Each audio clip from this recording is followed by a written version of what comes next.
How to recover your Spotify account. Hello everybody, welcome back to my channel. This is me, Pipin Westnet, and today I'll guide you on how you can recover your Spotify account.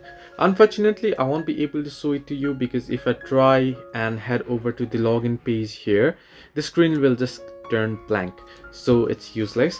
However, I'll just guide you through. Now, if you don't remember your password to your Spotify account, use the option that says password reset on the login page. If you don't remember your email or username, go to password reset and enter the possible email address that you own.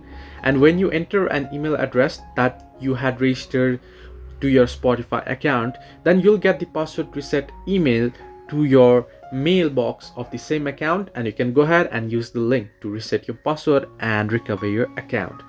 So this is the way you can easily recover your Spotify account. Hope this helped you. Do like and subscribe, and do not forget to leave a comment down below if you have any further issues.